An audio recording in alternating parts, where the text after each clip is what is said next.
amiga, felicitaciones a todos los padres en su día. Como dije antes, no solamente a los padres biológicos, sino a todos aquellos hombres que modelan, educan y forman a las futuras generaciones. Yo los felicito porque ustedes son un vehículo de formación y un ejemplo para la sociedad de mañana. Oro por ustedes para que el Señor los fortalezca, porque la tarea no es fácil y la tarea nunca termina. Nuestros hijos se mueren de viejos y nosotros seguimos siendo papá y mamá. Que el amor de Dios los cubra y los proteja. Bueno, mis hermanos, todavía yo estoy anonadada ante la magnitud de la tragedia sucedida en Orlando esta semana pasada. Un crimen atroz, una explosión de odio y de violencia, sin provocación y sin sentido. Y algunos dirán, sin provocación, pastora, pero esa era una barra gay. ¿Sabes qué? Lo único más desgarrador en todo esto para mí, lo único que es peor de la tragedia sucedida, ¿sabe lo que es? La reacción de algunas iglesias, de algunos pastores y de algunos grupos que se denominan cristianos, aplaudiendo y alegrándose de un evento tan atroz, alegando que ese asesino fue un instrumento de Dios para castigar y dar muerte a esos pecadores. Los mataron por lo que eran, bien merecido. El pastor Roger Jiménez, de la Iglesia Bautista de la Verdad en Sacramento, dice: hoy la gente me pregunta, ¿estás triste por la muerte de esas 50 personas? Y él le dijo a su congregación, después de la masacre en el Club Pulse, eso es como preguntarme, ¿estás feliz por la muerte de 50 pedófilos?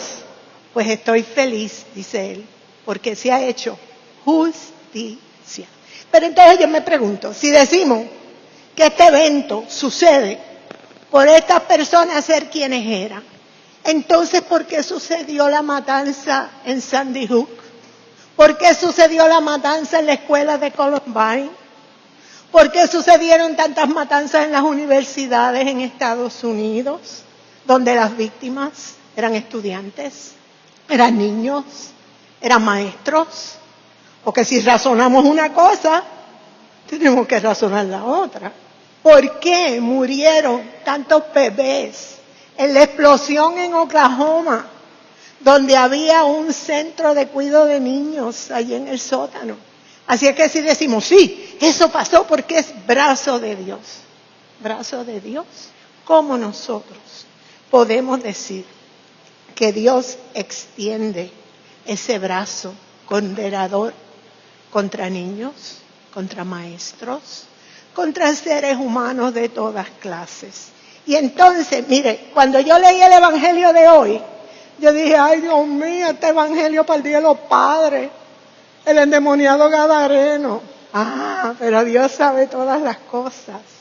Porque el Evangelio de hoy precisamente nos abre los ojos para que veamos, para que observemos, para que gustemos la reacción de Jesús ante aquellos que de acuerdo a su cultura y a su tiempo son impuros y son indignos, según los juicios expresados por estos grupos, merecedores de castigo y de muerte.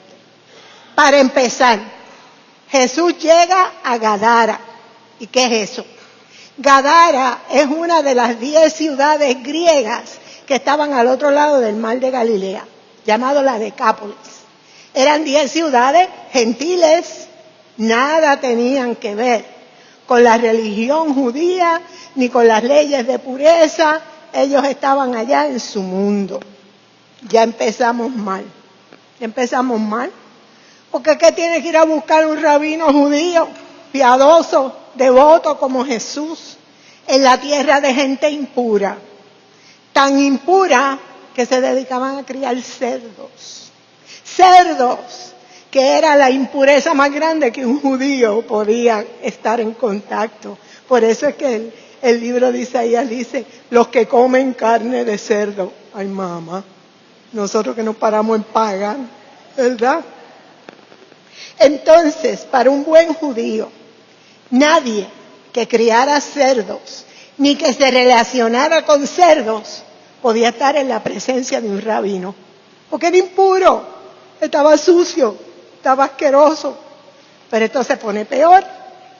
La persona que se le acerca está poseída por una legión. Y una legión, en el lenguaje romano, son 600 soldados. Está poseída por una legión de demonios. Y las costumbres de aquel hombre que nos detalla el Evangelio de Lucas eran sinceramente repugnantes, abominables para todo judío devoto. Primero, andaba desnudo. La desnudez en el código de pureza judío era un no. Se metía en los cementerios. Las tumbas eran impuras. La más vil y la más cruenta impureza, y además era violento, sucio, asqueroso. Seguimos por ahí para abajo, ¿verdad? Si Jesús hubiese sido miembro de la iglesia de Joyel Jiménez, o si Jesús hubiese sido parte de uno de estos grupos supercristianos que se gozan de la muerte de sus semejantes, Jesús hubiese ordenado fulminantemente la muerte de aquel hombre. Tampoco hubiese permitido que se le acercara. Y menos hubiese entrado en diálogo con aquel hombre impuro.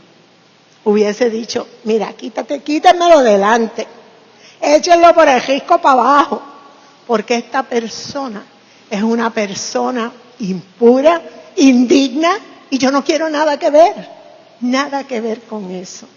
Pero Jesús incluso permite que los demonios dialoguen con él y le preguntan, ¿qué tengo que ver yo contigo, Hijo del Dios Altísimo? No nos atormentes. Entonces Jesús toma dominio y toma control, no del endemoniado, de los demonios, y los hace desaparecer. Aquel hombre sufrió la transformación más radical de su vida. Nos dice Lucas, estaba sentado a los pies de Jesús. Ojo, sentado a los pies de Jesús quiere decir que es estudiante del rabino. Estaba vestido y en su sano juicio. Y como si eso fuera poco, aquel indigno, aquel impuro, aquel hombre lleno de demonios, desea ser discípulo de Jesús. Y Jesús lo comisiona. Vete y dile a todos cuántas grandes cosas ha hecho Dios contigo. Fíjense ustedes, mis hermanos, allí no hubo condenación, no hubo castigo, no hubo rechazo. Allí lo que hubo fue caridad, amor, solidaridad, restauración. ¿Y sabe qué? Eso es lo que Jesús quiere hacer con cada ser humano. Con todos, T-O-D-O-S, con todo ser humano. ¿Sabe por qué? Porque cada ser humano es atacado por diferentes demonios. Nosotros somos tan rapiditos en señalar, que los adictos, que los adúlteros, Miren, vamos a incluirnos. ¿Por qué? Porque el pecado con P mayúscula, es un mal que nos cubre a todos. Nosotros no tenemos por qué especificar unas cosas contra otras. Nosotros somos víctimas de una legión. Y esa legión se llama pecado. Y es la fuerza irresistible que intenta separarnos de Dios. Pero fíjense ustedes, cómo Jesús recibe, Jesús sana, Jesús ama. Jesús no le dice, muchacho, quítate para allá que yo no quiero ni verte. Pero es curioso, me está muy curioso en el Evangelio la reacción de los ciudadanos de Gadara. En vez de alegrarse, en vez de celebrar la restauración de ese hombre. En vez de celebrar aquel gran amor de Dios derramado en ellos, ¿sabe lo que le dice? Chacho, vete de aquí, vete de aquí. Eso como que se me parece a algunas de las comunidades que en estos recientes días han hecho manifestaciones, celebrando y alegrándose de esta terrible desgracia. Pero Jesús, esa voz poderosa de Jesús, nos llama, nos convoca, nos atrae con su amor y su perdón redentor y transformador. ¿Qué piensa Dios de los homosexuales? ¿Qué piensa? Pues vamos a ampliarlo. ¿Qué piensa Dios de los pecadores? ¿Ah? Ahí caemos todos. Yo te voy a decir lo que piensa. Él piensa que son sus hijos amados.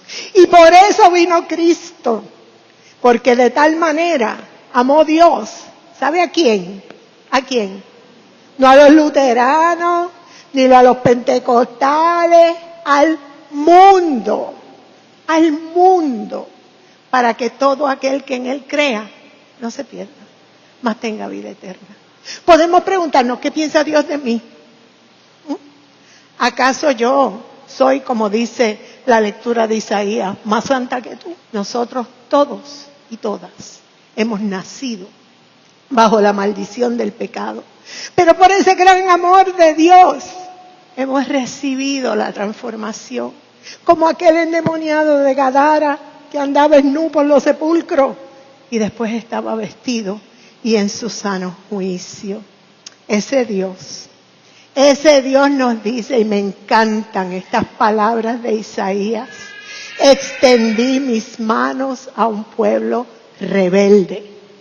Extendí mis manos todo el día a un pueblo rebelde. Pero ojo, porque a veces en nuestro coraje y en nuestra indignación, entonces caemos en lo mismo, condenando a estos grupos, criticando a estos grupos, cuando en realidad debemos orar para que la sabiduría de Dios llene nuestros corazones, los de ellos y los de nosotros, para que abra nuestros ojos, para que nos ponga los espejuelos del amor de Dios, de ese Dios que nos busca, nos invita, nos transforma.